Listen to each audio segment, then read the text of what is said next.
And so I hope that the connection is good. Good morning. And with that, I will convene the meeting at 8:45. And we will open up with a general public comment period. We had somebody, oh, I think we do have a member of the public online. Are there any comments? All right. Hearing none, we will go ahead with the approval of last month's minutes. Comments from commissioners? Anybody? I have none either. So we'll consider the minutes approved. So, partner update. Vicki Edwards is back with us. Good morning, Vicki. Good morning, Brian. Good morning, all. My name is Vicki Edwards. I'm the Conservation Director with the San Juan Preservation Trust. Thank you for the opportunity to provide this partner update. I have two of them this morning, and that includes that our San Juan Preservation Trust virtual annual meeting is scheduled for May 8th from 5 to 6:30. It will be via Zoom. And with this, in this annual meeting, we always highlight our successes over the last year. And of course, that includes our North Shore project with the San Juan County Conservation Land Bank. And so if you have not registered yet for that annual meeting, you can do so via our website under news and events, and you can go in and schedule and learn more about it, but then also learn more about the last year of work of the Preservation Trust. So we hope we see you there. My second update is regarding a project that Lincoln will be discussing later on in the agenda. And I'm really excited about this project. It's Cascade Creek on Orcas Island. I'm just providing a little background context and will not share too much and spoil Lincoln's presentation. But we have been working more than 18 years with a landowner along Cascade Creek on Orcas Island and protecting approximately 6 to 8 acres. And this landowner, fortunately, over the last year and a half, we have made a lot of progress in being able to move forward a conservation outcome for the Cascade Creek Stream Corridor that connects with the Coho Preserve, and also a portion of the shoreline of Buck Bay and private tidelands associated with those. We have a project manager, Gabe Epperson, who has been working with the landowners, Sandy and Uwe Taylor, to move that project forward. We have submitted an application to the Salmon Recovery Funding Board, RCO, Recreation and Conservation Office, for riparian funding this year to be able to cover costs associated with that project. We are the only riparian funding project that is on the table for this fiscal year, and there are $450,000 available for funding of projects for riparian funding. The project has taken an interesting twist within the last 3 weeks that really has, we think, a more positive outcome that would include a partnership with the San Juan County Conservation Land Bank. And I will not share any more about that, but just wanted to provide a little bit of context regarding the history of our work with that landowner, the progress that we have made, the fundraising and time we have committed to the project, and then also bringing the land bank in at this time, knowing that this could be a really amazing outcome for our community and the ecological values of Cascade Creek and Buck Bay. So just want to share that I'm here to answer questions after Lincoln presents later in the agenda, and look forward to the discussion. Thank you all. Thank you very much, Vicki. Good to see you back, and thank you for the hint of good tidings. Another good partnership with the Preservation Trust. Thanks. Okay, and we will move on to a council update with Councilmember Fuller. Good morning, Jane. Good morning, everybody. I'm sitting in my car. Sorry, on my way to Anacortes. I couldn't be with you again today. Yeah, I have a medical doctor's appointment there this afternoon. So apologies for my absence yet again. But I am present to share a couple of updates for you that are relevant to your interests. And so first of all, I wanted to let you know that the county council, when we held our meeting here on Lopez, I think it was last month, I can't recall now, we had an opportunity to go to the Watmow Bay Addition property, all three council people, along with a few others, and including some Land Bank Commission members and staff. And it was just wonderful to go to that property and get that tour, get a feeling for what's being planned when that is opened and the work that's been done up to now to prepare that for its opening. It's very impressive what the crew has done to yes, really take care of that property so that it can be enjoyed by the public. So that's super exciting, and I'll be on Lopez on the day of the opening on the 3rd of May. So looking forward to that. So it was, yeah, I was really glad that all of council could go there and that we could be accompanied by staff and commission members. So that was great. So I know you guys will be going there today. I'd love to lunch with you there because I'd far rather lunch with you there than in my car and Anacortes. But it's going to be a beautiful day, so have a nice time out there.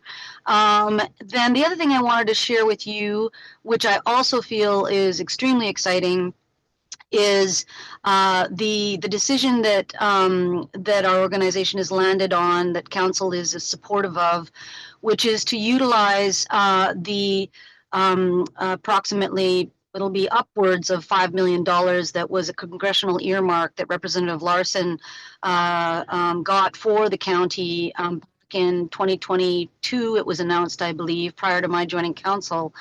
And it has been determined finally that we can use that money to extend a trail network over the Beaverton Marsh area and extend existing land bank trails. And I learned at the beginning of this year, when I was approached by staff about finding another location for the trail, the possible trail, that to me looked yet again highly contentious and was going to be problematic.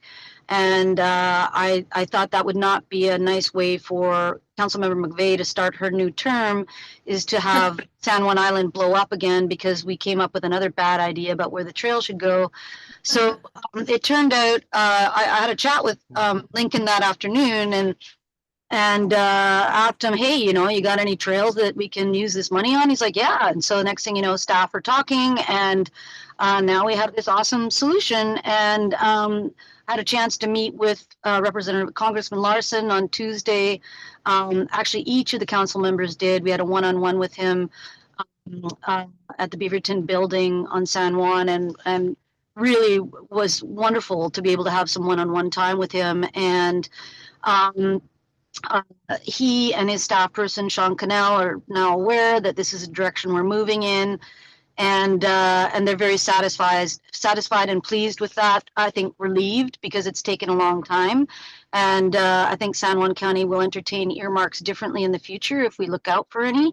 But I do want to tell you, I had to do some mea culpas because Congressman Larson read about this before anybody in the county had a chance to tell him about it, which was not a good look. So let's not make that mistake again. That's not on you guys. That's on the organization. But be that as it may, it doesn't. That's, you know, neither here nor there. We won't make that mistake again. But it's just wonderful, absolutely wonderful, that we're going to be able to find a way to expand land bank trails that people are not going to hate, but actually love. And it's not going to disturb anybody on San Juan Island, I don't think. And there's going to be some amazing feats of engineering that are going to make it happen. But so Lincoln, thank you so much for you know, pushing that along internally. And I'm very excited that we're coming up with a solution to use these gifted dollars. So that's all I have for now that's, you know, relevant to your work. But I'm also available for any questions if you have any. Anyone? And if not, that's okay. Guess no questions. Thank you, Councilmember Fuller, and thank you also for the good news. Absolutely. And if you can't have lunch with us today, hope we'll see you at our opening of Whatnot next month. Absolutely. Look forward to it. Okay. Thank I'll you. listen in. I'll continue to listen in until I have to sign off at 10:15. Thanks so much. Okay, thank you. Bye. Okay, commissioners' reports. Who has anything to share? I had a chance to walk around the Red Tail Trail on San Juan with Lincoln and Congressman Larson a few days ago, the day Tuesday when he was here. And enjoyed his enjoyment of what we have to offer there, and certainly have a lot of compassion for someone in his position right now, but he was very impressed with the work that our staff has done creating what we have so far, and interested in the suspension bridge concept to the next world. So we'll see. Anyway, it was a great opportunity. So thank them for including.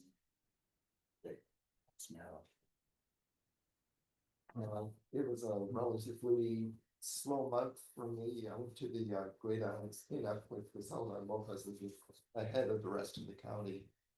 And I think we got the highest weight of any of the areas by going to Weeks Wetland again, taking out treated lumber, which works very well. Oh, and also I attended the meeting of the Islands Climate Change and Sustainability group, and there was a presentation, this is kind of an aside, about edge lane roads, which was very interesting. In Port Townsend, it was presented by an engineer from Port Townsend. They had dedicated a couple of smallish roads, and it's now a one-way or a single lane road, I should say, with bike lanes on either side, taking up the rest of the road. When two cars meet, they go into the bike lanes to get around each other, but it slows everything down.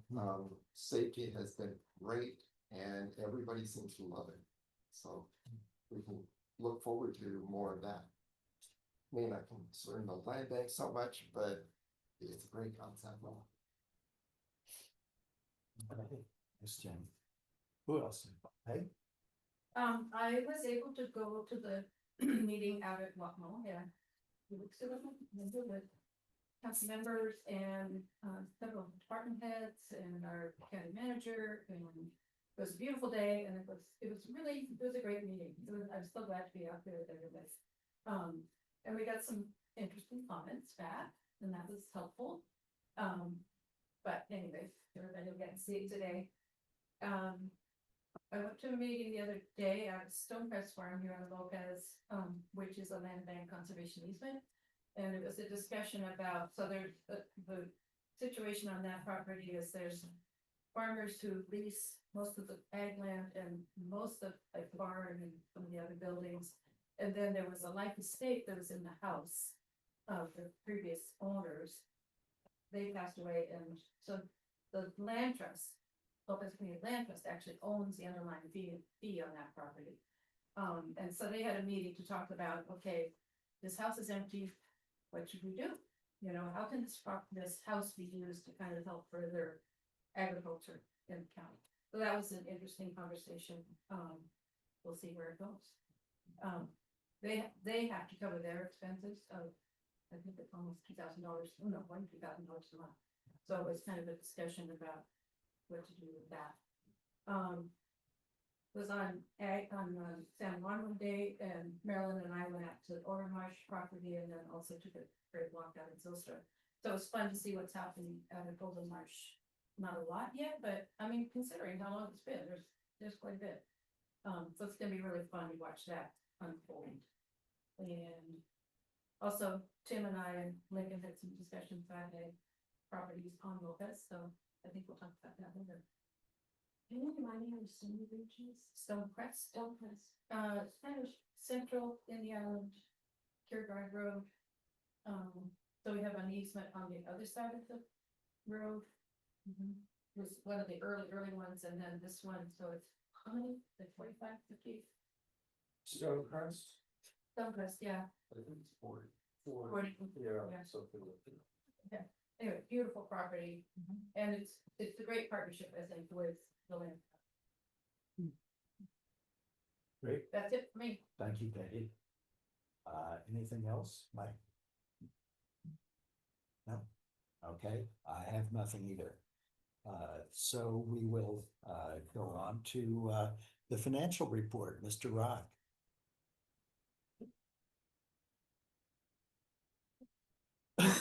Yeah, if I can adjust that. That would be helpful. And while she's doing that, I guess I'll just give a little financial update on the year moving forward. There's a few things going on. Next week, Marilyn, Mike, Lincoln and I will meet to discuss financial guidelines. As mentioned in the past, and out of that meeting, hope to have a draft available when the commission decides is the right time. I think we kind of preemptively discussed at May's meeting, potentially. If that works out in the schedule, should have a draft available. And again, that's, you know, those are guidelines, not necessarily a policy, so meant to be changed easier if we need to, but we'll get together and go over a bunch of different aspects of how we manage our finances here. Most of them we already act on, but you know, it's nice to have them written down for everyone and the public to see. So we have that going on next week. We'll have that meeting, and then we are also in the final year of the 2-year biennium county budget. So I've shared worksheets for all the stewardship staff to start, you know, mulling over and working on currently, and then I'll start meeting with staff in June to kind of get a better idea of where we're headed, and then in July is when the auditor's office in the county will supply departments with their format for budgets and forms like that, and that's when we will submit our budgets to the county for the first time for the upcoming biennium for 2026 and 2027. So that's kind of the schedule there, and then we'll be, you know, probably a few touches on that throughout the second half of the year, and kind of get a good picture of where we're headed for the next couple of years. I think we have an idea of long-term projections. We toy around with, you know, any amount of years that we want to, you know, narrow that focus.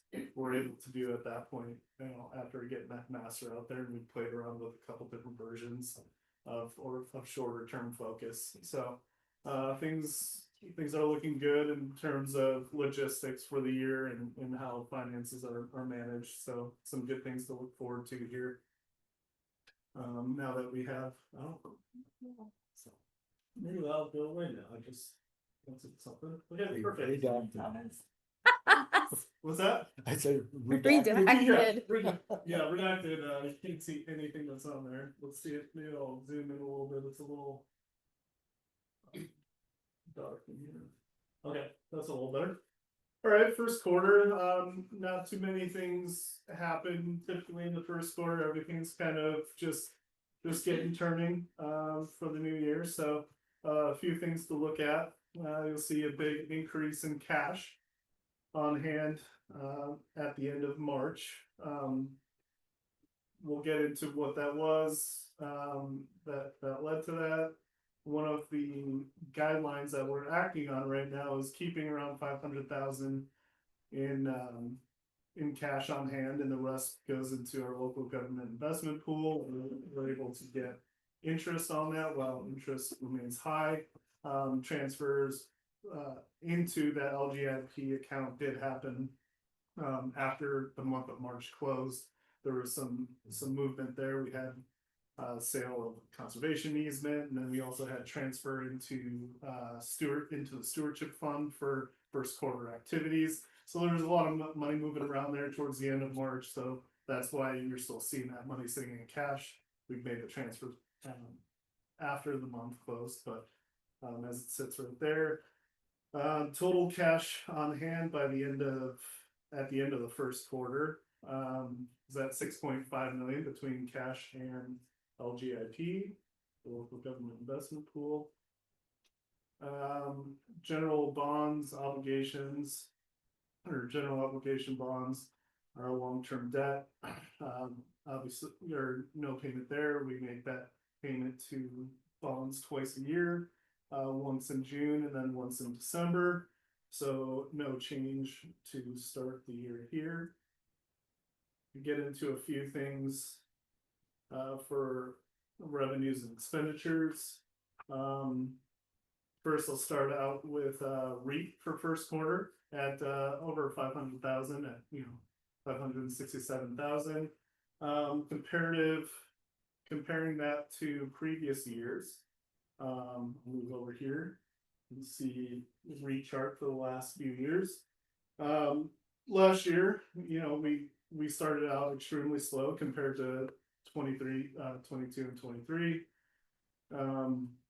We are up 60,000 over last year, which, you can really just say we're par with the previous year. I mean, last year, as you guys know, that was a little bit alarming compared to the previous years that we had, and it's something we paid attention to all year long, and made necessary adjustments in spending the stewardship side, so we could keep ending cash where our target goal was and where budget was, and we were successful there. We'll do the same thing this year. Financial or political and economic climate is a little bit different than it was last year. So again, it's something we'll have to keep an eye on. We had a strong August through December last year that helped us actually reach the budget that we didn't think we were going to. We thought we were going to fall significantly short. We ended up not. It ended up being a pretty strong fourth quarter, so that was great. But who really knows where things end up this year? I'd like to say I'm optimistic, but I'm not. So it's something that we'll keep an eye on for sales moving forward in the year. Eric, Yeah. can I interrupt for a moment with a Yeah. question about the REIT? So I'm looking at these figures that you gave the REIT trend, Yeah. and the REIT is up. But as I was struck by your statement in the memo that the REIT is 16.25% of budget, and that where we should be at 25, at least for the quarter, and the budget is conservative. So am I misunderstanding that? No, you're not misunderstanding. That's exactly where we're at. And it's just like I was mentioning, we're comparable to last year at this point. And that's why I said it's something that, after taking a major hit in the first quarter from 22 and 23, where it was extremely high, last year it was significantly lower, and we were in the same range last year. So Fewer sales close in the winter time when we do fewer sales for closings. Right. yeah, So it's the spring lag, you're saying? Correct. yeah, it's not too much to be alarmed at this point, based on how we were able to adapt last year. So much more comfortable with monitoring and following at this point. Sales have been up and down.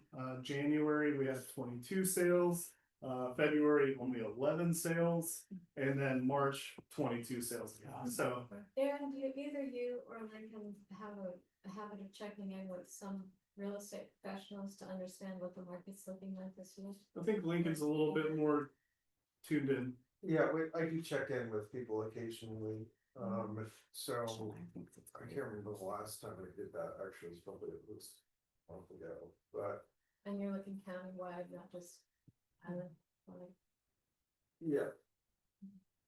Yeah, that seems, since what we're really talking about is the level of sales of property in San Juan County, which is impossible to predict. It seems as if those professionals are probably closest we're gonna get to an accurate preview of what our Right. revenues can look like. Yeah, what I hear from them is, information like, well, how are listings going? Are they up? And I've been hearing that and seeing that there are more and more listings out there now. Yep. So inventory is up, which is great. But where we've been is in that situation where we're really dependent on high value sales to get to our number because the volume has dropped. Of overall sales, and is that picking up? I don't know, I'm not sure exactly where we are, we'll see. Where April ends up, it's not looking great at the moment, but you never know, it's a judge half of it. Well, and is it sustainable? I think we fail to recognize sometimes that our revenue is actually dependent on property sales. It's not just money that comes into our coffers, but it's. Which is a whole different animal. So, yeah, I just want to make sure we're paying attention. Thank you. I check with a couple of people occasionally too, and I get at least a couple of different answers. It's very variable and volatile. But I am hearing that the high-end sales are picking up, if anything, they're looking that way. Yeah. But of course, rates are still high, so. Going up, they are hard to- the announcement, mortgage rates are going up.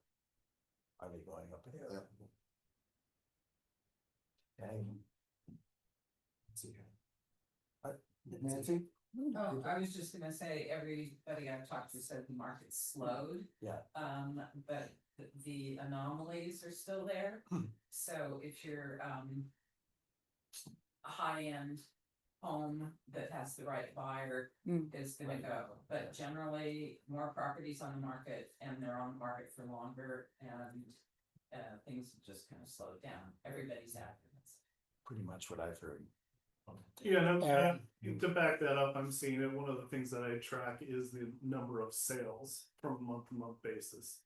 We've become much more dependent on higher priced homes selling at less volume. We're probably on average 20 to 30% less sales month over month compared to the peak a few years ago. Again, that was a peak, right? There is going to be some settling there, but it's volatile. We're seeing more homes on the market this time of the year. It's just something that we track, and we see these sales go through instantly on reports in the county that I'm able to see. So I check our revenue, what hits our revenues daily. So I am able to see the trends, and yeah, sometimes Lincoln always has to calm me down because it'll be like halfway through the month, and sometimes there's 2 sales, and I'm like, this isn't looking good. And then the end of the last few days of the month, we have some huge days, and everything kind of writes itself. So it's just it's just tracking, and we'll continue to do that.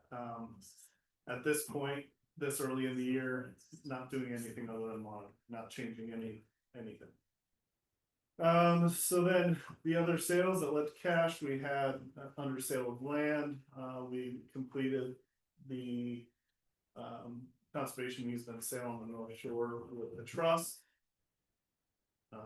So that was great news. That was expected. We planned on that. So it's good to see that hit our revenues there and get that project completed.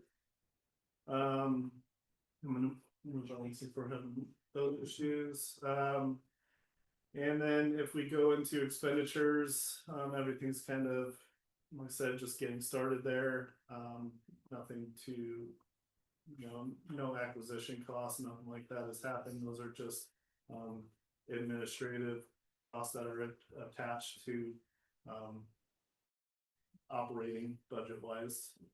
Transfer to stewardship first quarter, but we'll see for the first 3 quarters there, the 684,000. And that number is just based on budget.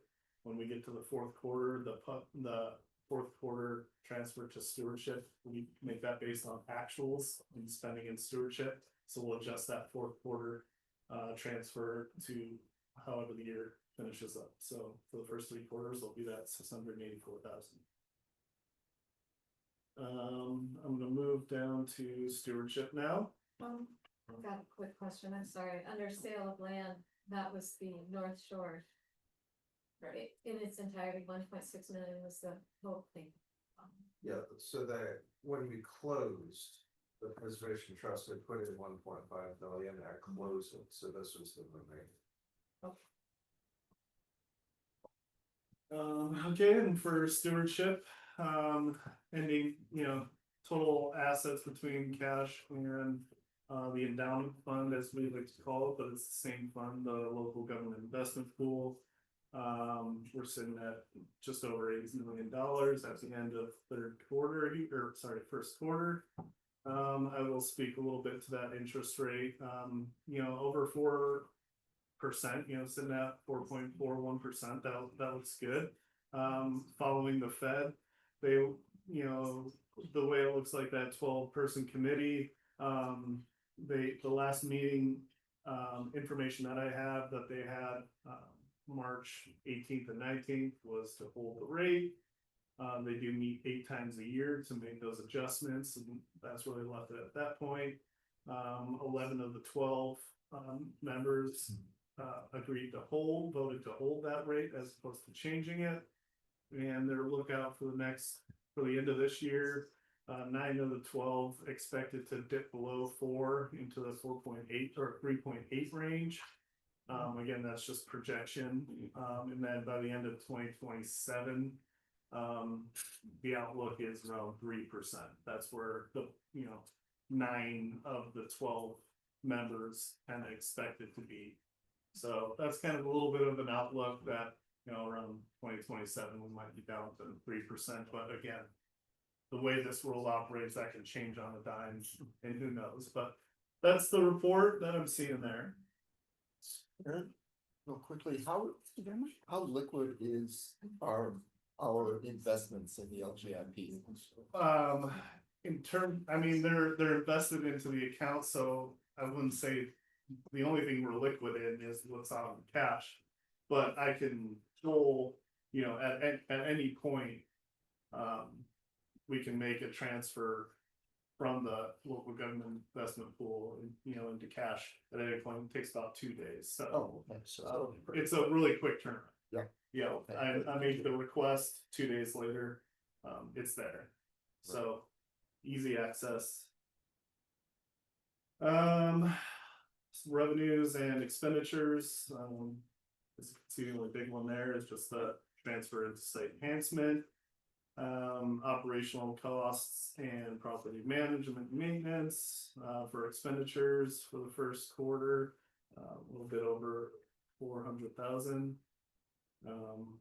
Pretty much just on pace and what we expect to see through the first quarter. A lot of it is planning and setting up contracts and plans and stuff like that. So we won't see huge expenditures until midway through the second half of the year. Question, so operational costs, stewardship at 22%, that's personnel spending. Yeah, mostly salaries and wages, and then there's other operating stuff, facilities and small, tools and equipment and things like that that are shared county-wide, not just in each district. So yeah, first quarter, not a whole lot of action. The big things there were the sale of the conservation easement. REIT, we know what that was looking like compared to last year. It was a little bit better, but we're keeping an eye on it. And spending in stewardship is what we would expect through the first quarter at this point. And that's all I have. What's gonna happen with the 5 mil for the trail grant? Where's that gonna go? So we're still working on that. We just set up project coding with the county, so we'll be able to start tracking our expenditures for match. We were able to backdate some of the expenditures and trails and work that we've done over on Beaverton dating back to 2019. So we're able to add, 190,000 in match Yeah. on that I that project guess- so far. What I'm asking is where's it gonna go in the budget when it's not there yet? Right, it'll show up, when, I would assume when we submit for reimbursement, that'll come in as a revenue from a grant and the expenditure will show along with that, so those will kind of cancel each Well, other out. that's reimbursable through the in increments through the county as we do the work. In other words, there's not a lump sum going to go into the budget, Right, so it won't be shown. right, it'll only Except be as- showing when we right. seek reimbursement Okay. and Hmm. receive those Got funds. it. So because the county's on a cash system, we're not going to show a grant receivable to offset those expenditures during the course of the project. That's true. You know, I'm still kind of a little unclear who's gonna be holding that money. If we will see it at all, or if we will be billing. I know that our match is gonna be coming out of our own coffers and we'll be tracking that. But in terms of, are we gonna be spending that money and then get reimbursed? I'm not clear on yet. Sounds like. I think that's how it will work. Okay. That it's, I know Public Works, when they do work off of these grants, they charge monthly, basically, so they'll have an expenditure bill, will get money back in to reimburse, so it should be on a monthly basis. But Okay. And then in that case, that will be reflected in revenues. So you were saying there's a retroactive 190 grand that's gonna come in right away, this money that's been spent over the last few years. We'll probably be using that as match, So what's our match requirement? 13.5%. Where'd that one? Don't ask. Government. Yeah, don't ask. So would that be a one-time recognition in our financial statements of that 190, because it's already been expensed. Presumably over the last Yeah, it's, outlet, it's gonna get reimbursed. I don't think that won't be. That's I just, we'll just reimbursed. use it to say that we matched, this part of our match. Right, yeah, that's our expenditure, that's our. So you say it's 13.5% of 5 million or 2 million? Yeah, it depends on what the total, how much of that we end up spending out of the allowance, out of that earmark. We don't have to spend it all, we probably won't be spending it all, I think project in reality might be around $2 million. we don't, We don't, Yeah, we should talk about the size of the project. we've got a long way to go. Yeah. To figure out how much it's gonna cost. We have that match requirement, we will be charging staff time and other things to it, to get as much in kind. For the match as possible. So to the extent that we don't spend it all, the balance remains with the county? No, No, it's land bank? no. Nice try. I didn't think so. Go back. Me? to the Oh. government. It's, okay. Well, too bad. Good effort. Alright, yeah. Yeah. Aaron, Be a but dreamer. one more question, similar about by comparison, a tiny little piece of minutia, but important to me. Where does the 20,000 that we just got from the renewal committee appear? Because that's not on here, because we just received the check for that, that is a restricted donation, and Right. there's requirements about where we hold that money. Again, that will be tracked and monitored similar to a grant. Through the grants manager of the auditor's office and project coding. In terms of, because we just received those funds and I'm in the process of setting up the tracking system with the auditor's office. I don't have 100% clear picture of how, whether I'm gonna be tracking through, how we want to show that to the public where that money sits, because that is one of the requirements from the restricted donation.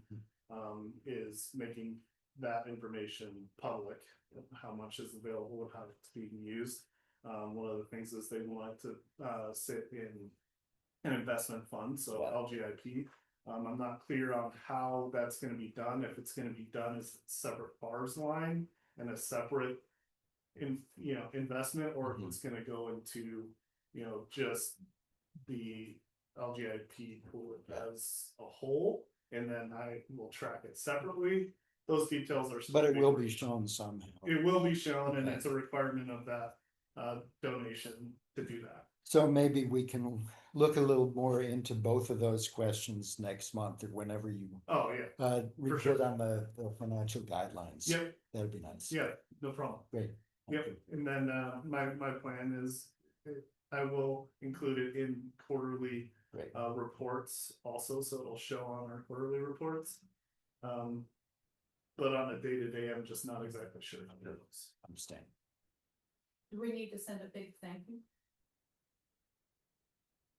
The question is, to whom do we send a thank you? She, I wrote the check, so I will pass on the thanks. Thank you. You're welcome. We can all do a jig at Frank. I think a formal thanks would be appropriate, but seriously, I don't know who it goes to. I As I mean, said, I'll pass it on. unless it's Sandy and Krista. I've Yeah. already passed it on, but I'll pass it on again. Are you talking about to Larson? No. No, I'm talking about the $20,000 that. Yeah. Oh, the donation. I mean, I would be glad to send a letter if I don't think it's. the commission wants to do that, but yeah, I mean, okay. Done. I'll write myself a note. Thank you, Marilyn. Like Roger, more praise? All right. Anything else? Questions, comments on Aaron's financial report? Okay. Thank you, Aaron. As we are on to the director's report. All right, I've got a few things for you. The staffing review update, we do have a subcommittee of commissioners talking about staffing structure and a variety of other things. We had one meeting. I am going to be calling some consultants to talk about a couple of different elements, aspects to this. I'm still really not sure exactly what we're doing, if we're doing anything with a consultant, but I have to have some conversations with people to talk through what might make the most sense. Otherwise, we're just gonna continue conversations. We've been having a lot of staff conversations about this. Those are gonna continue. We are gonna do a survey of the staff to talk about people's ideas on how to make the organization run more efficiently. So we will be doing that as well, but that's kind of all I've got at this point in time. We will, the meeting next week on the 24th will also help in that we need to set some parameters on expenditures for staffing. So anything that we might be considering in the way of adding any more staff, I think that's something that we just really need to talk through as we go forward. And if we're going to stick to what was originally laid out at the retreat, which is an idea of keeping stewardship costs to 60% of revenue. We're going to be having to make we'll have to make some cuts, basically, not to staff, but to projects and things. So we will need to talk that through and what the implications are if we're going to make staffing changes. That's about what I have. Sorry, Lincoln, I missed what meeting next week on the 24th? So this is the financial subcommittee meeting, Oh, okay. we're talking about the stuff that.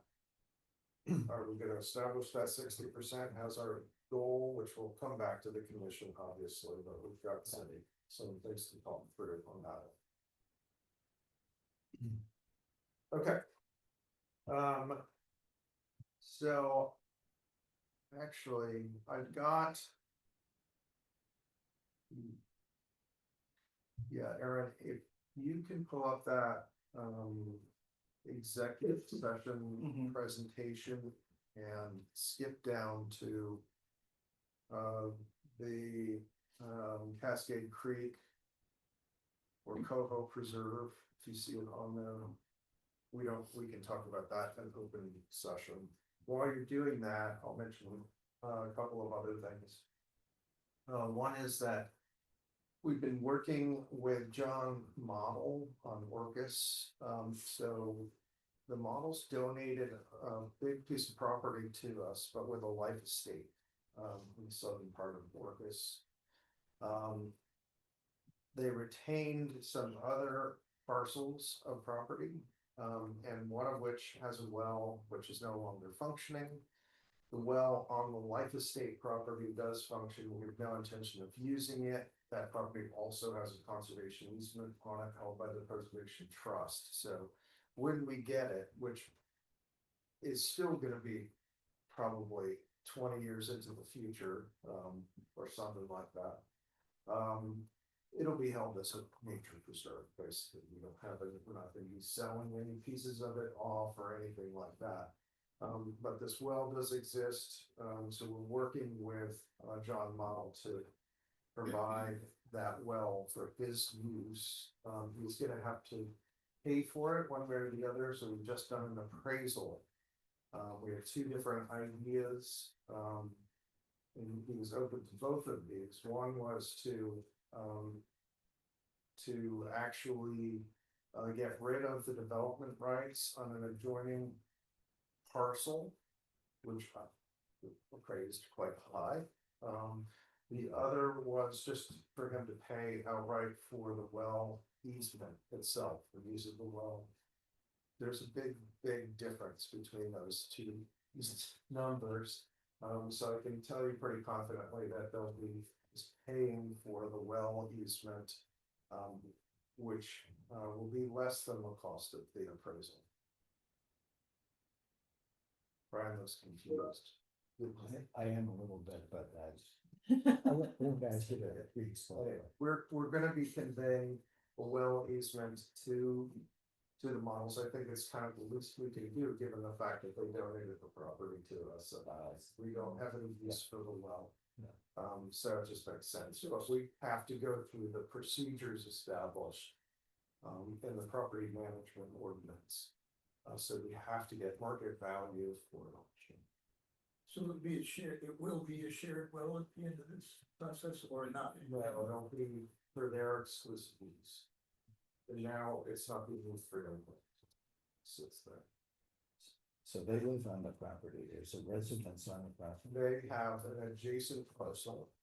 Oh, I see. So the well is located fairly close to the road. There is well access to it, so the utility corridor has already been created, basically. But there won't be any impact for hooking this well up to the adjacent property. So the residential property has a conservation easement held by the trust. And Yeah. no, That they have an adjacent parcel, which is not encumbered. okay. They have residents on it. The property that we're getting, which is about 75 acres, has a conservation easement. And that's where the well is. That we're giving them access to. Yes. Got it. And we're getting life estate on that. On the fee. Right. But no residence, just the well. Yeah, there's With- no. with The full property paper was and like. all that. Property is. Acquisition.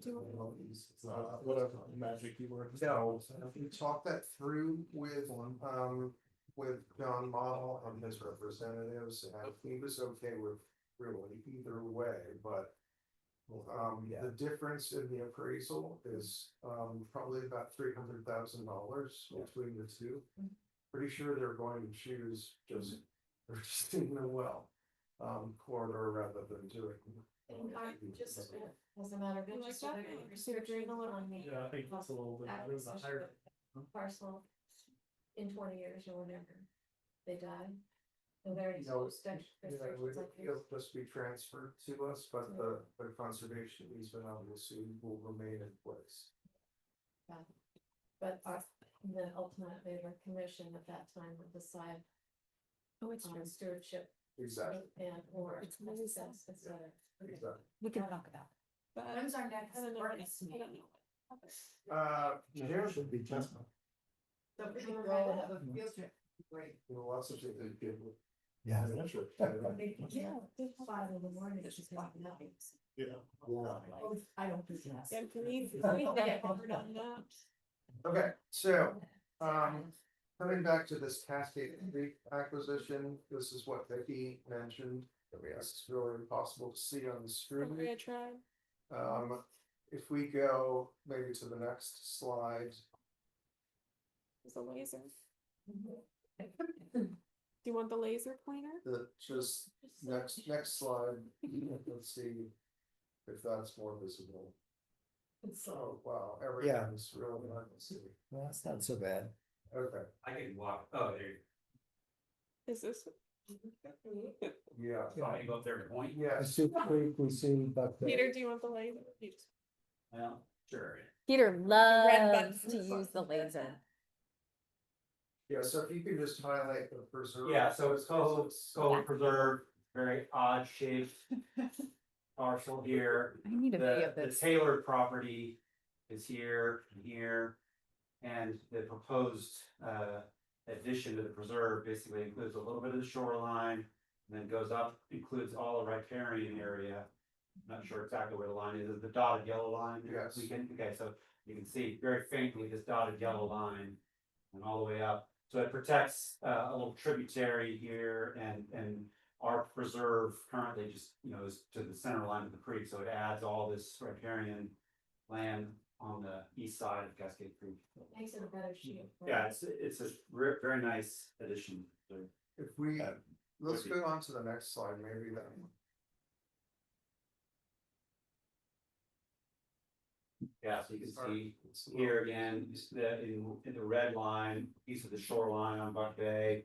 The Taylor's residence is, these buildings here, so it's, all this riparian land going up.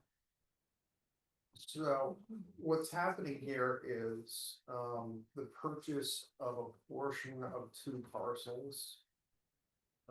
Which we can do, under an exempt segregation.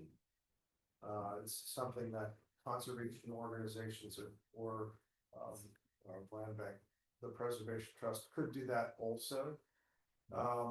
But what we'll eventually do most likely is do an exempt segregation and then just incorporate this into the preserve. We may do a boundary line modification to get rid of the line between the two.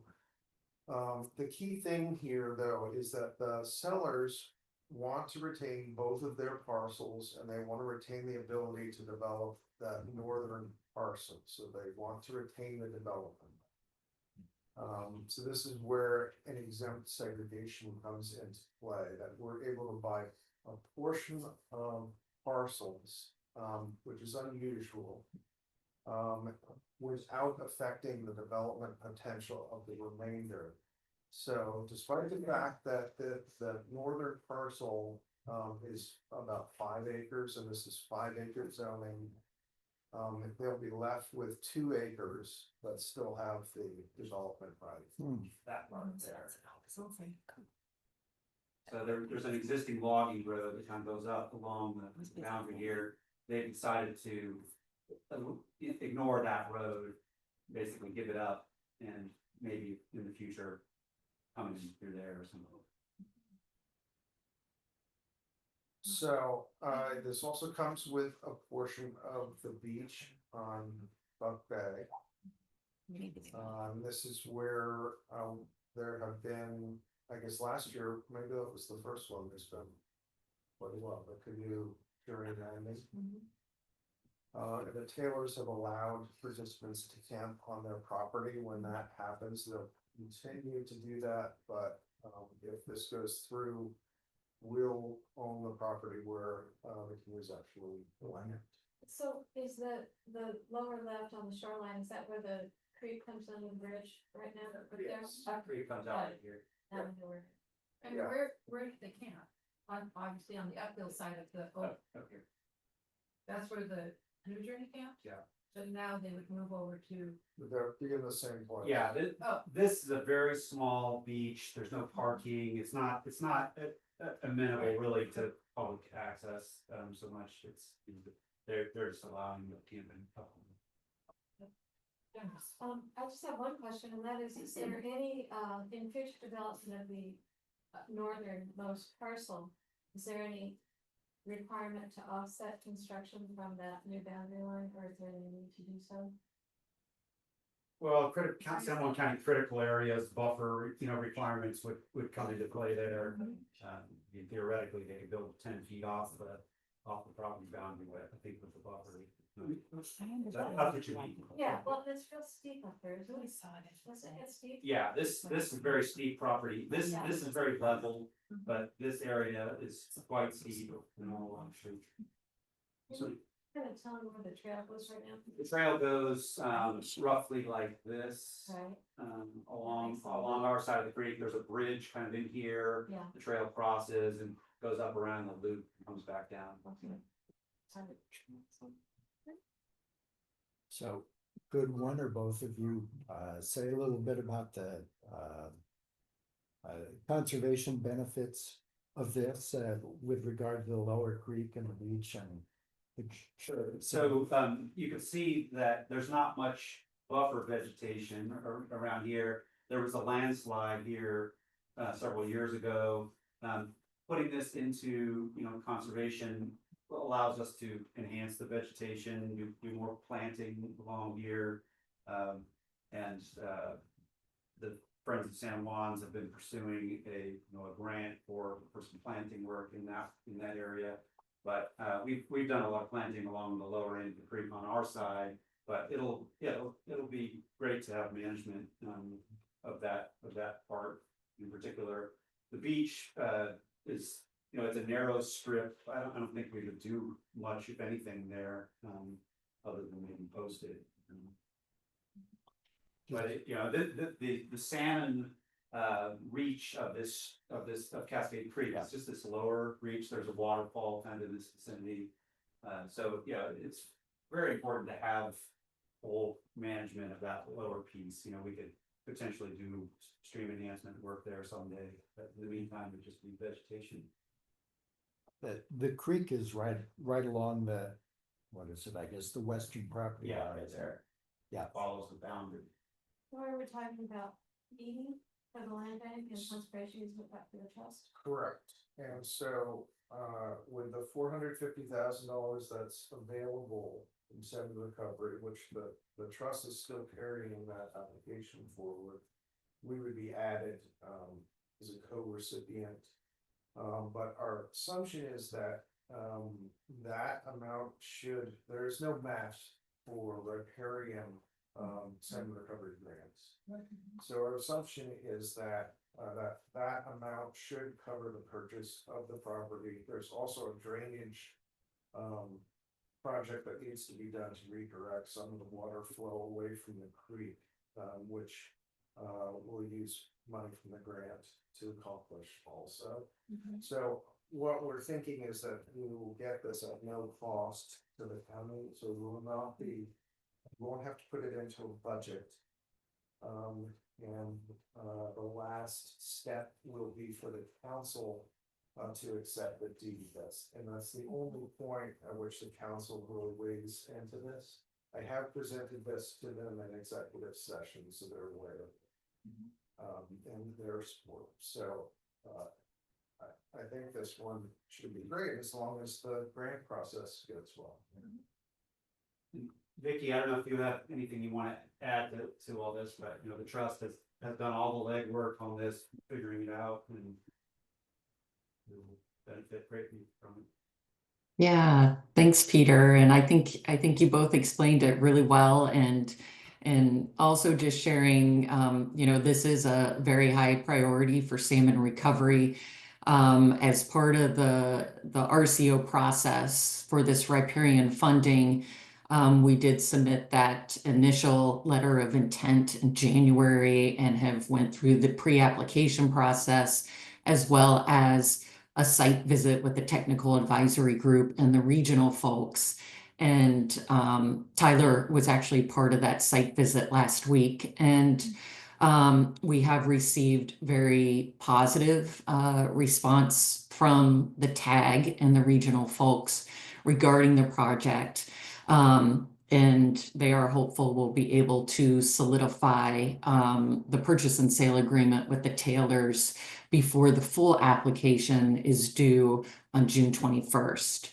And for the trust, we have included and covered cost up to this point that as the primary sponsor at this time, and if we are able to secure the funding as the land bank as a co-sponsor, we would actually be able to reimburse ourselves for that via that grant, and that would be all part of the project as well, to be able to make us whole again, to cover the expenses up to this point, which really covers the project scenario and the work going into that, as well as the appraisal. So just a little more background and on some of those details to provide it a little additional context. That's great. Yeah, it's wonderful.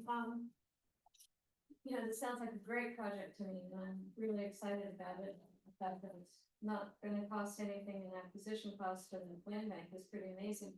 But if the commission is being asked anything, and I don't think we are, the thing to consider would be, our additional commitment to stewardship funds for this additional parcel.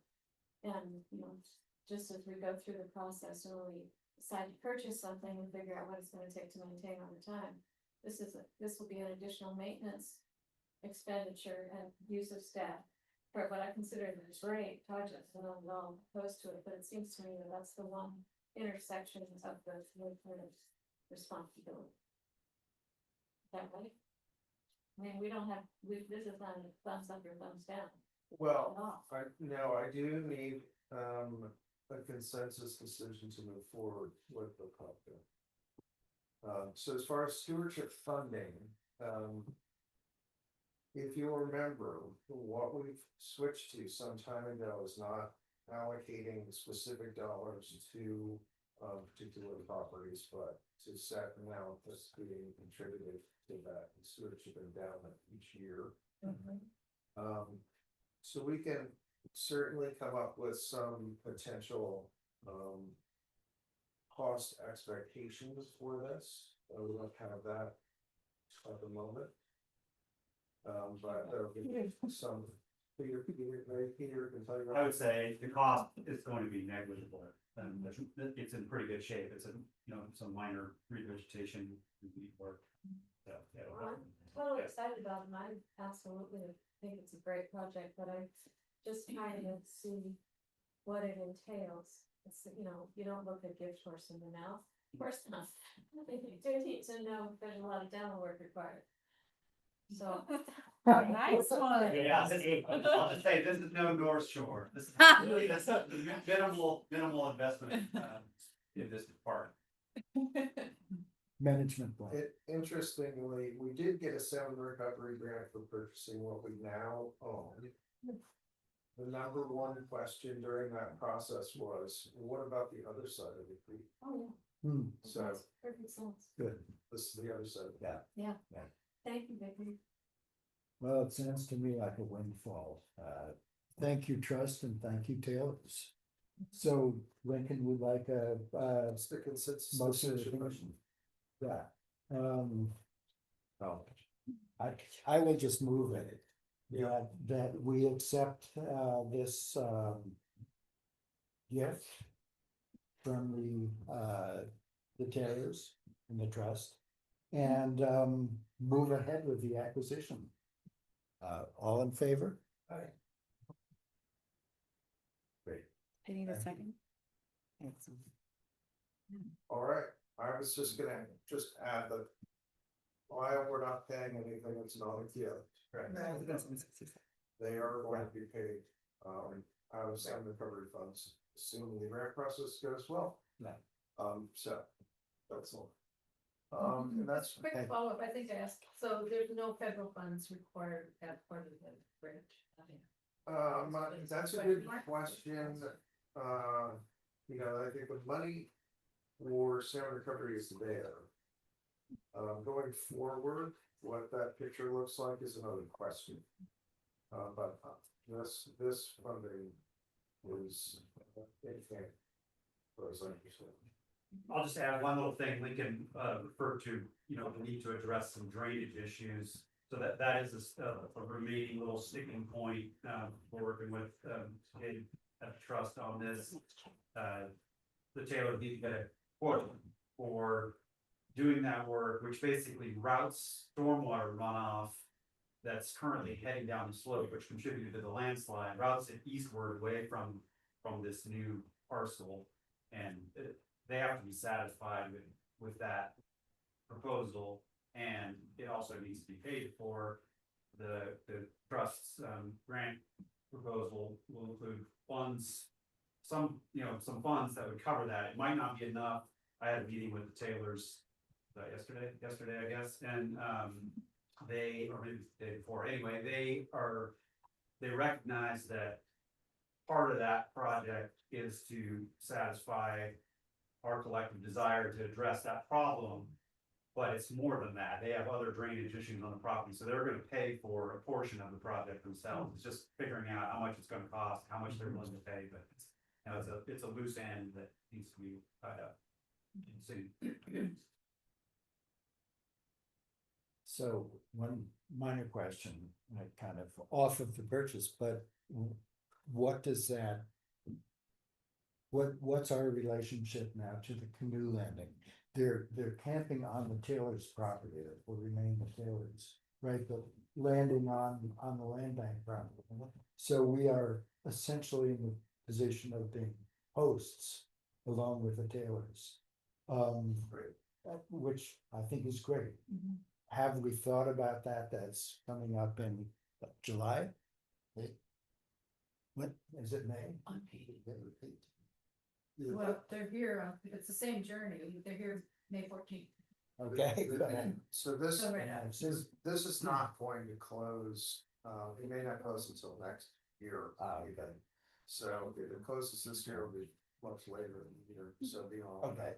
I think we will need to take a look at the management plan for Coho, recognizing that this is a new area that we added to it and update it, and we'll want to have some discussion over that. Yes. I think being co-hosts to that event is wonderful. Co-host at the co-host. Thank you. Yes. So something we should look forward to and embrace.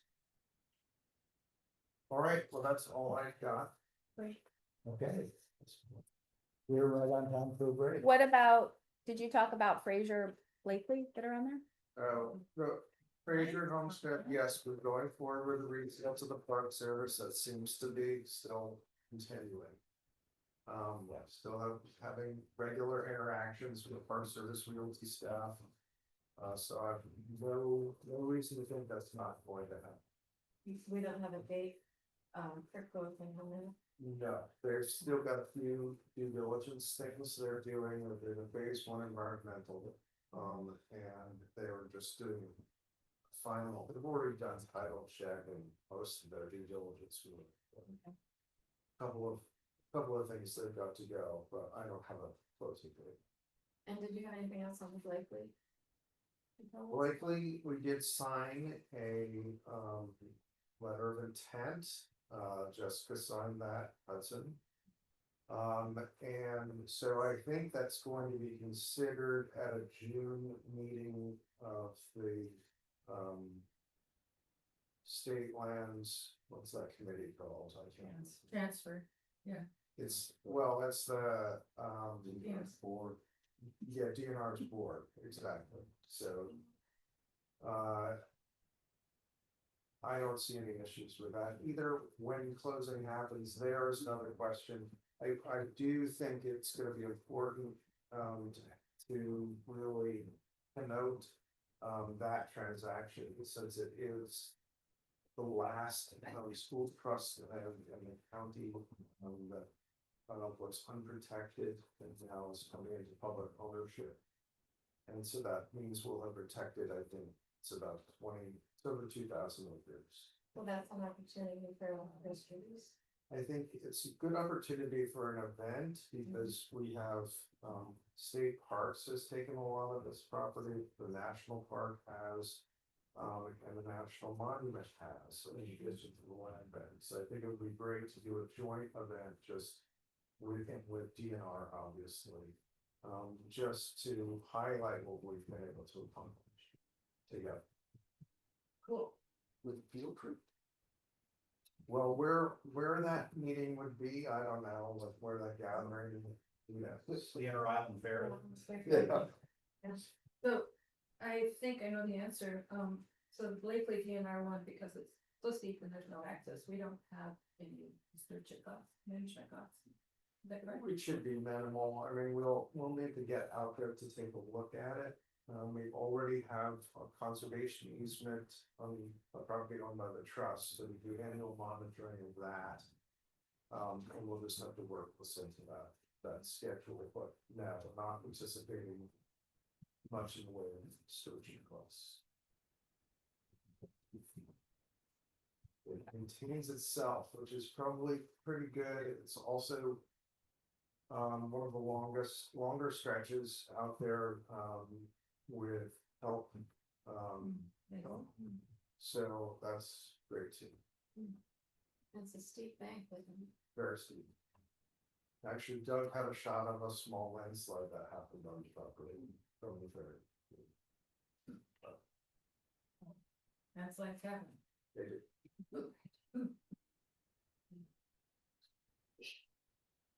Fraser, we're selling. Fraser, we're done. Dunzo. And now Brian's coming. So I guess it's break time. Break time. Break time. I'm gonna pause. 10 minutes-ish. How much time do we got? This says 5 minutes, but Tanya says 10 minutes. So we have a conflict between time that's published. Okay, back from the break, let's reconvene. Tanya, you ready to do the outreach report or? Yeah. Wait till after Suja. Okay. Let me go to break 10 to 10. Let's see. So I made a little list. Where'd it go? We have a bunch of hikes. Well, not a bunch. We've got some hikes coming up. What's today? There will be a hike on Earth Day on Lopez at Iceberg Point with Amanda with Land Bank and the Lopez Library, Birds and Blooms. So a little partner event. There was a request for Iceberg. We'll do a wildflower hike on Diamond Hill Preserve, which isn't open to the public. I think you went a couple years ago. So that'll be on May 10th, 1 in the morning, possibly if there's enough interest. We'll host a second in the afternoon. We'll see. And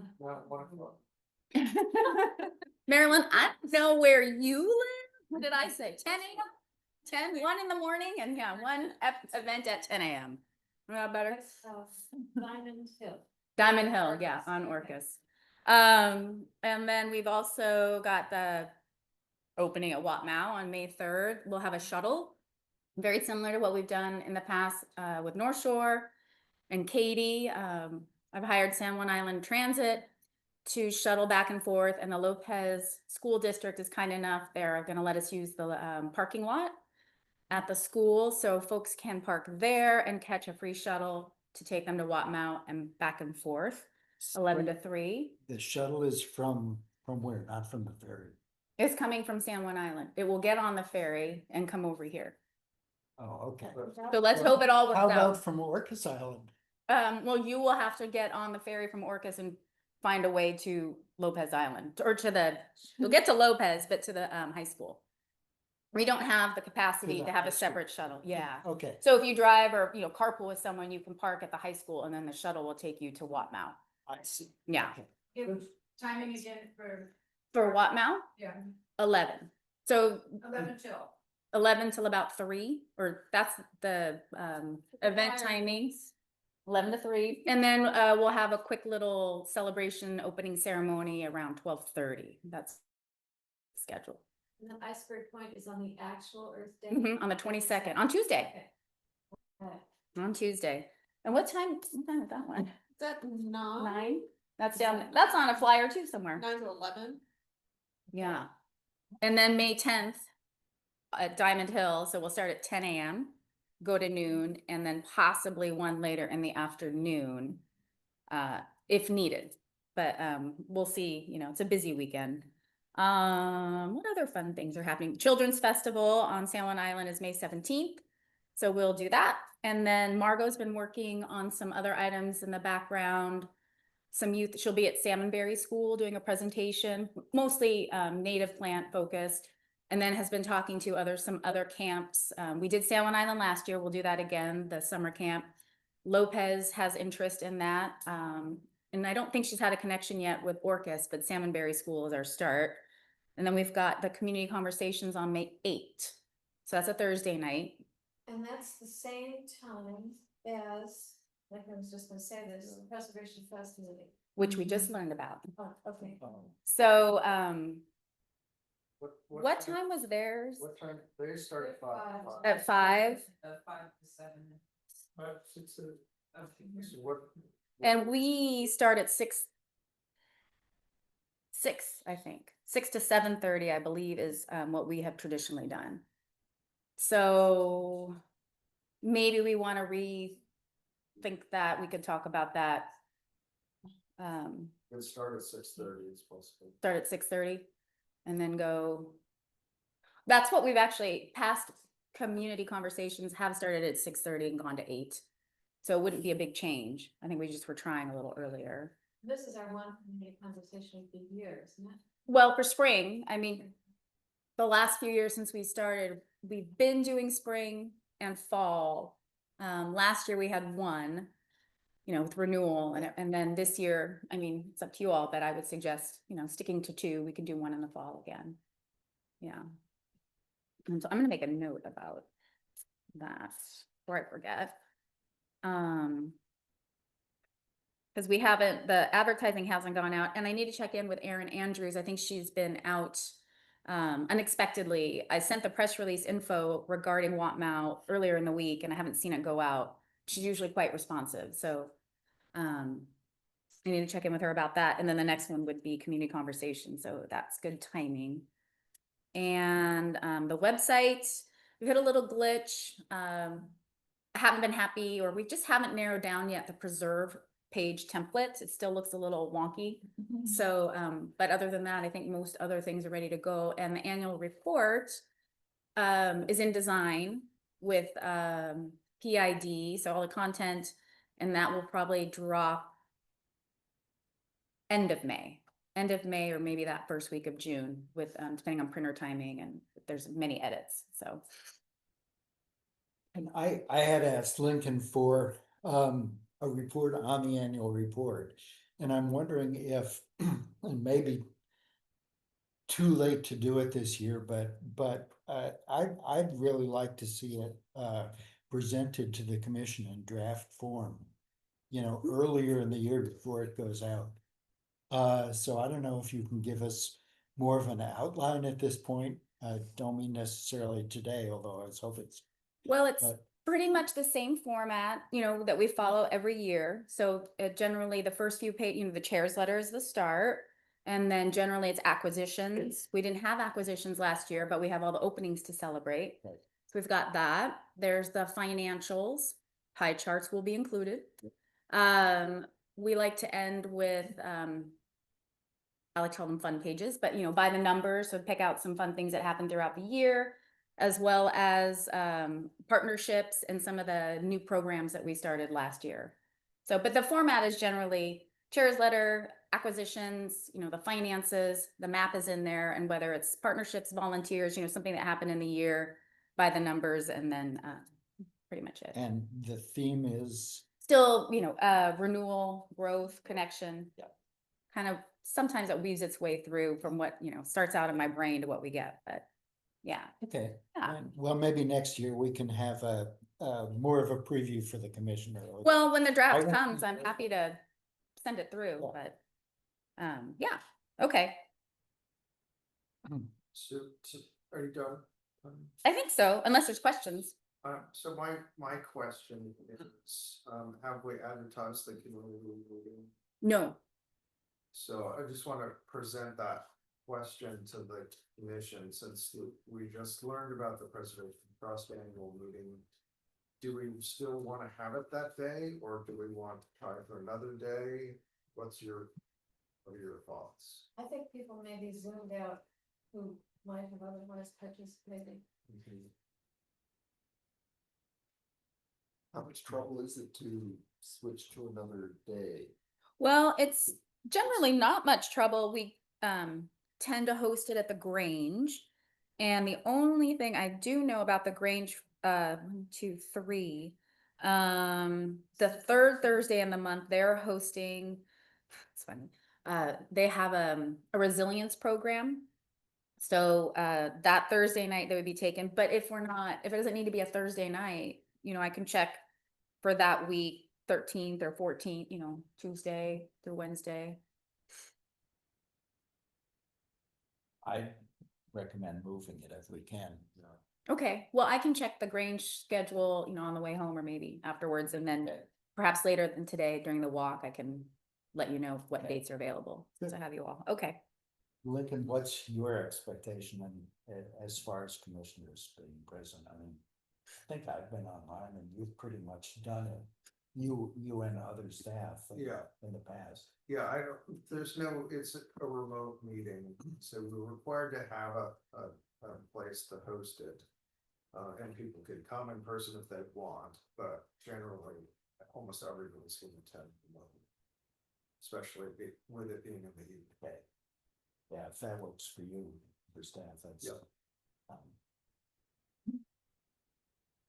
So I'll look at the Tuesday, Wednesday, which is the 13th and the 14th. Most people don't like Monday night meetings. Well, we'll look. Yeah. Yeah. That's true. They start to, so the other option would be the following week. So we'll see what the Grange calendar looks like, and then I'll check on the Canoe Journey too. Thanks for remembering that.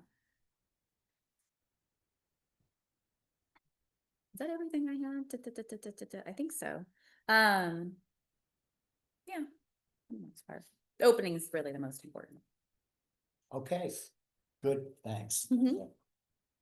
Stewardship report.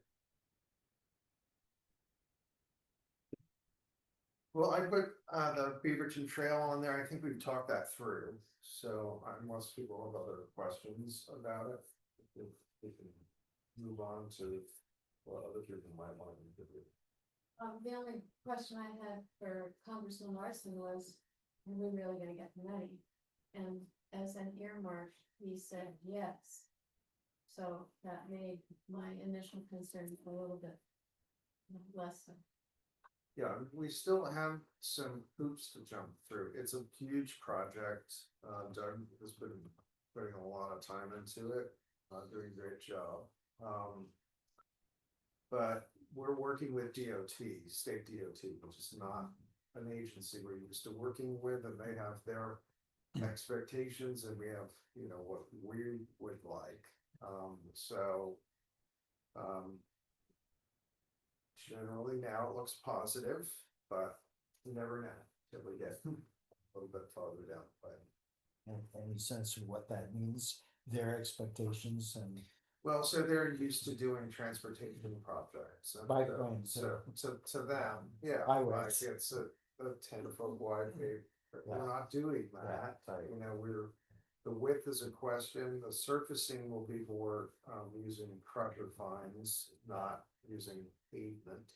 But it'll be a hard surface that people can use wheels on. That's the idea. So it's just a question of that what that trail is going to look like, and we'll have to talk it through. Are there ADA questions? It has to be ADA compliant. That doesn't mean it's gonna meet the standards for ADA because, you have an exemption if you've got too much grade that you're working with, and we're definitely gonna have an issue with that on the first part of the trail from where it's now constructed going down to the marsh. That's really quite steep, so we'll be angling it. But, we're gonna get to that grade requirement, probably not. It's still ADA. There are exemptions for now. Let's hope there is still an ADA by that time. Yeah. Is somebody gonna talk about the rest of the stewardship report, or could we ask questions about the written report of you? This is just open, so if anyone I do from have- stewardship wants to say anything, this is your chance and your opportunity to ask questions. Well, maybe we're not, I'm gonna say this, you might. I noticed that the Mount Grant neighbors are communicating intent to begin logging within the native growth area covenant zone. And I wondered if somebody could explain that to me. So the neighbors have their property in designated forest land, so they have a forest management plan, which does require them to do some harvesting. We have a native growth area covenant over 100-foot strip, which extends onto their property. There's quite a bit more of native growth area on what we own, but their side is 100-foot strip. The native growth area specifies that you cannot, any cutting is supposed to be done by hand. Unfortunately, it says no mechanized. Not really elaborated on other than that. So that really makes it quite difficult to do a lot of cutting. And I think their idea was to keep equipment outside of the zone, but potentially use it to access the zone. In other words, there's logging equipment where you can grab a tree and take it. That doesn't really comport with our idea of no mechanized logging. So we had a communication with them. I did resend a letter that the PA's office had put together the last time there was discussion about logging in the native growth area. Just so that we're on the same page, this is the county's interpretation. I have not heard back from them. They do have equipment parked out there, so they're ready to go. This is the one Geraldine. They have been doing Ryland Road, they've done quite a bit of work. Yeah. This is the one Geraldine we're talking about. Geraldine Yes. and the access road. Yes. Richard, but Richard Lake, okay. And they won't be working from the road itself, maybe, they may. we're not quite sure. There may be some road closures associated with it. So we'll be talking to them and hopefully things will go smoothly. Listen. Hold on to your hats. Okay. Other questions, comments? Sure, I can jump in. Stewardship report, I wrote in there, we had, we did a contract with HistoriCorps. They're a volunteer, historic preservation, conservation corps group. And with Pacific Preservation to come out to Watmouth Head and assess all the buildings. And so they came out the last week of March, and I thought the visit went really well, really knowledgeable staff, able to just, look at the buildings, and they're gonna come back with a report of priorities of what needs to be done and how they would recommend approaching it. And so we've been following up with some historic photos and trying to date them so they can bring that into their approach of like what the historic accurate work would be. And also just, doing work at Watmouth, getting things ready. I have the first rounds of signs ordered and kind of the first phase, and then I have some more that are in draft progress. Mowing, just, yeah, things are looking really nice out there, so I'm glad to bring you all out there later. And Tanya and I are gonna do some kind of assessing of how the opening celebration is gonna go, some planning. And in general, I'd say preserve use is picking up. It's just been really nice weather, so now that things are drying out a little bit, getting, trails mowed and say mostly everything is good. We had a couple incidents this week that I've responded to. We had ATV went down the trail at Channel and up and down the beach. So I'm gonna have to work on some fencing or bollard to keep ATVs out. Did we figure out who was doing that? No, we didn't. I talked to the deputy and just to say, keep an eye out if you're seeing this person on the road or how they got there. Wow. And then the other one is also a little strange, but somebody walks their goat and they were walking their goat down the Channel Trail and onto the beach. And I've seen this before, at the spin, and it's just one of those like, what is the impact of this? Obviously, if everyone was walking their goats, that would be an impact, but You take a goat. we don't have rules that are banning goats from walking on preserves, so. Is this weed control or is it invasive introduction? Hmm. So it's one of those, stewardship questions. Are we Yes. allowing this use? Are we not? We don't allow dogs. That channel. Right. There's nothing about this. I could, yeah. They don't bark and chase birds. You can't make a rule for everything. Yeah. Was it on a leash? Sometimes it is on a leash. Sometimes. I have seen them at other spots. That's good. Question on the restoration of the cabin.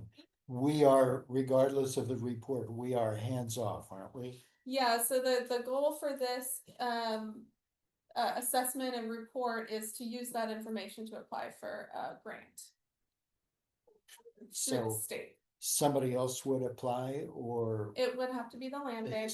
We've talked to the historic museum, Lots of- so the state, Washington Capital Improvement, I always mess up the name, but Yeah. there's a state grant that funds historic preservation. And the historic museum contacted them originally, but there's a match requirement and the acquisition cost that the land bank paid would meet the match requirement, which means we would have to apply for the Yeah. grant. The historic museum couldn't do that, or otherwise they would have to provide a match. So if something were to go forward, we would apply for the grant on behalf of somebody else, like the Historical Society, is it? Or something? We would most likely be responsible for managing and implementing the project. Slippery slope. So the focus of this grant would be basically how can we stabilize it? It's not ever for access. No. Okay. And we looked at there's a equipment shed that we would like to remain functional, so that one, would possibly be beneficial to put a little more money into because I'm storing the mower in there and stuff like that. And maybe we can talk a little bit more about that when we're offline and out later on. I could give a little update, but I think, are we behind schedule? Yeah. Amanda, when do you think you'll have signage ready about access? To and from what we have and making it really clear, it's not on the road. Yeah, I signed off on those on Monday, so I think the fabrication turnaround time is pretty good. How do we have about an hour? Upstairs. I think that, next door. Soon. I think I got that. Yeah, and if they don't come by the opening date, I'll just do print laminated copies, put those up, so there's still something. Yeah. Want to stay on schedule and I can update at the end if it's fine. We are we somewhat flexible? Yeah, we'll drive fast. I don't want. Yeah, I'll probably just, tell you about a few projects coming down the pike here. You probably are all aware of them, but, generally been tightening the budget belt a little bit recently, looking for things to push off a little bit or trim, but, we've got a number of projects heating up for the late summer. We did just kind of do a big trail makeover at Cove Reserve. Tyler led that. The Conservation Corps crew. Doug also connected us with Keith, the volunteer wing of the shoe company. So they came out for a day and did some work. So it was a pretty comprehensive trail renewal all around Cove Reserve, which was overdue. All the wood structures were at the end of their service life, so we replaced all those and a lot of gravel belts and drainage issues and all that, but that all went really well. Got WTA, the Washington Trails Association, on Turtleback today, tomorrow and Sunday, breaking ground on that new South Slope Trail, kind of the downward end of it. This is the future no dogs footpath. Basically, it's a very narrow, steeper than average trail. There'll be no dogs on that one. Cop out septic, giving you a couple of updates on that. We have to replace the septic system there, and unfortunately, the consultant developing that plan came down with a serious illness. And we're kind of just waiting to get the final plan to submit to the county for permits, just submit for bid requests. So that one's kind of lingering as a bit of an unknown budget wise. The Judd Cove Shoreline Restoration Project. I'm glad to say that I'm done with permitting the long haul. But I'm waiting on one last permit from WDFW, but they confirmed that it's coming, so we put that out to bid in probably in a week or so for construction in probably September, August, September. Time's getting a little tight, but that should go this summer. South Turtleback parking, we should get the plan today for the reconfiguration of the south entrance parking lot, which will go from 11 or 12 spaces, depending on how you count it, to about 20 in the same footprint. So it's we're excited about this. It's, you know, we're not increasing the size of it, we're just making it work much better. Taking out just some invasive trees, and the south field overflow area is going to have more capacity in a smaller space. So we're shrinking that up a little bit. Yeah, I'm very excited to get that project done. Hopefully late September, early October. Try to squeeze it in after the mad rush, but that's gonna go up a bit pretty soon here as well.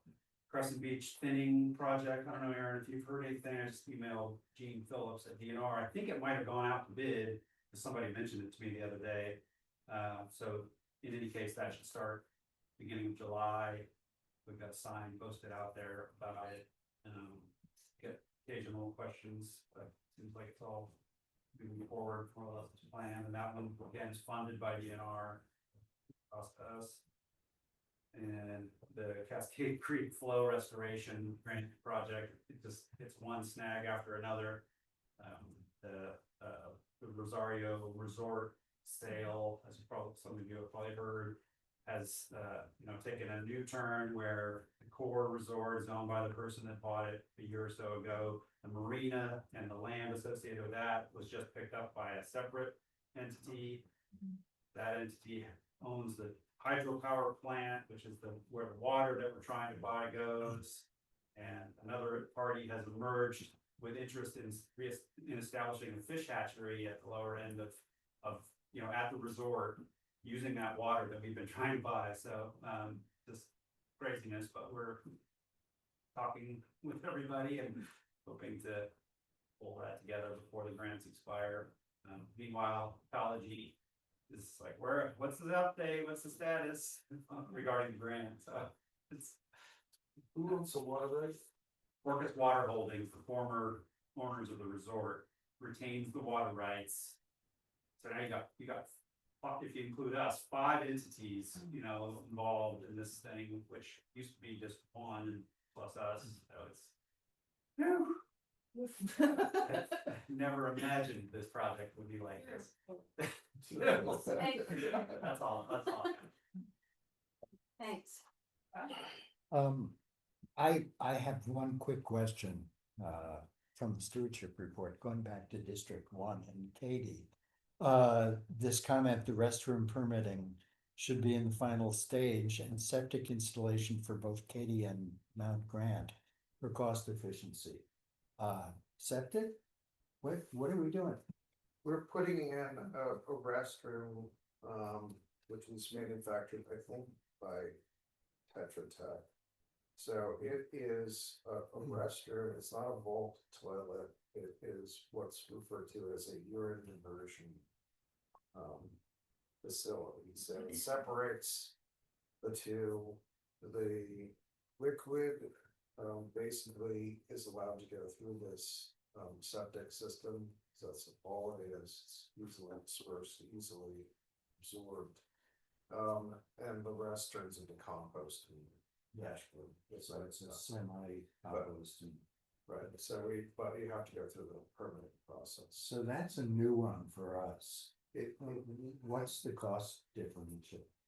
I'd have to look at that. I mean, obviously, there are a number of costs. One is if we're gonna retain porta potties on site, that's a monthly cost. Like the company maintains those.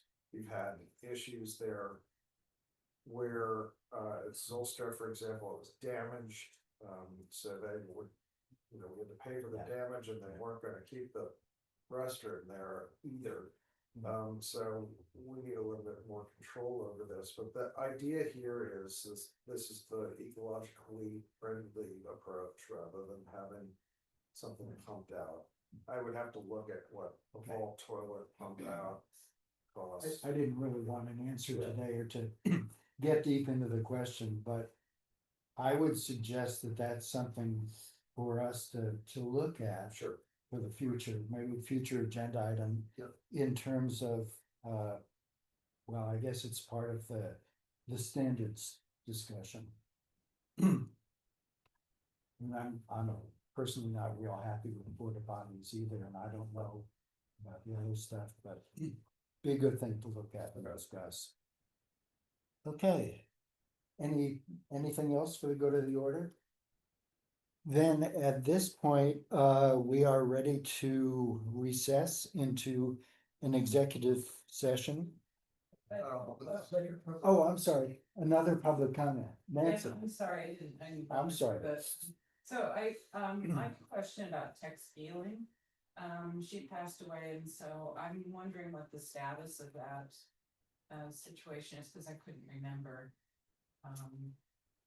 So the family retains ownership, and as far as I know, they're wanting to retain ownership. We have a conservation easement over the property which has the house, which basically, that's what you can do there. But as far as we know, it's not gonna sell to me. Oh, it's the nephew, right? Yes. Okay, all right, yeah, I just wanted to know if you touched him then. Also, I would encourage you, I know you're thinking along these lines, but the federal grant that the Beaverton project to leverage that as much as you possibly can. And I'd also like to see better working with sign between joint projects, the signage for the Preservation Trust, the land bank. So that's something I think we need to touch in on. And I also want to applaud you all for all the hard work, and I'm so glad you're here on Lopez. I'm so glad you're going to Wapno on this beautiful day, and thanks for making the trip. So, and I'm up here. One thing we do need to do is restart those quarterly meetings. Absolutely, yeah. Oh, yeah. And we have never been able to sustain that in any way, and I would really, I think you may be seeing that as my personal goal in the coming year, so. We did pretty well for a couple of years up until COVID.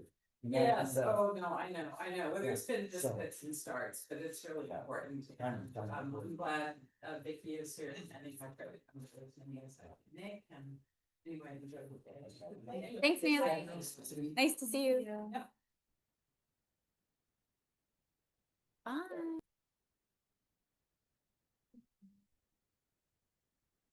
Okay. We are going to reconvene the meetings after our executive session. No decisions have been made, and we will continue the meeting to a site visit out to our new Mount Head property for a working lunch. We will adjourn the meeting around 2:30 p.m. So, and we will be offline.